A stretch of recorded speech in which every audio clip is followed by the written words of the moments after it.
Hello বন্ধুরা, আসলে কালকে রাত্রেবেলায় চলেশ্বর বাজারে একটা দুর্ঘটনা হয়েছে। এই দুর্ঘটনাটা হইলো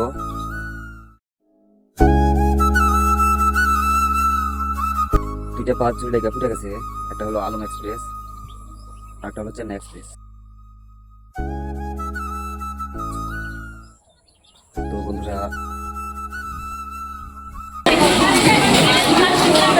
তো আমরা সেই জায়গায় রাইতে 4টা বাজার অল্প আগে যা পাইছি। তো যা সেখানে শুনলাম যে দুইটা কখন লাগছে। তো সবাই বললো 4টার ওইদিকে লাগছে। তো তখন তখন তারা জুই নিবে নেওয়ার বহুত চেষ্টা করছে, যেহেতু পারে নাই, মানুষ কম ছিল। তো তখন পানির গাড়ি একটাকে কল দিল।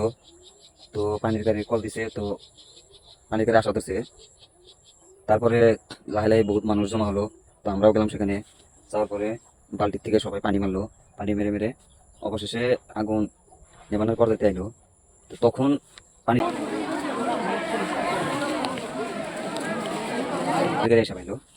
তো মানে ভাই, লক্ষ্মীপুর থেকে যেহেতু আইছে, লক্ষ্মীপুর কারণ আমাদের জলেশ্বর থেকে 12 কিলোমিটার, 12 কিলোমিটার থেকে আসতে 3 ঘন্টা সময় নিছে। 3 ঘন্টা সময় নিছে, সেটা বড় কথা না। কিন্তু পানির গাড়িটা আইলো, আসার পরেও দেখা গেলো যে পানির গাড়িটা পানি পাই করতে পারলো না। প্রায় আধা ঘন্টা ধরে চেষ্টা করলো সেই পানির গাড়ি, আধা ঘন্টা চেষ্টা করার পরেও কোনো রকমের পানি পাই করতে পারলো না। তাহলে বন্ধুরা ভাবেন, তো আমরা এখন একজনকে ডাকি আমাদের নিজের নিরাপত্তার জন্য, কিন্তু সে এসে যদি আমাদের নিরাপত্তা না দিতে পারে, তাহলে সেটা কেমন কথা?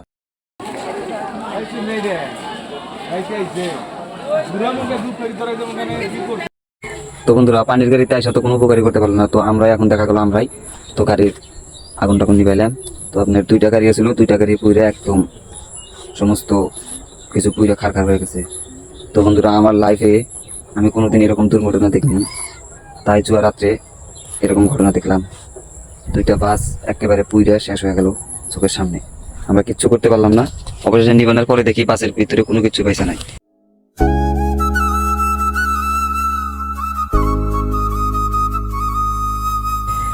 শুধু পাশের যেগুলো আপনার পাতি থাকে লোহার, সেই বস্তুগুলো আছে। তো যাই হোক বন্ধুরা, ভিডিওটা বেশি বেশি শেয়ার করেন।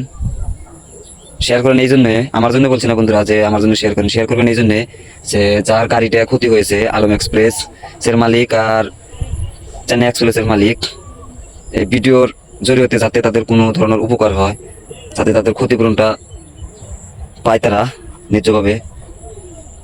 তো এটা আপনাদের কাছে কামনা বন্ধুরা। তো আশা রাখলাম আপনারা যথেষ্ট সহায় করবেন। ধন্যবাদ, খোদা হাফেজ।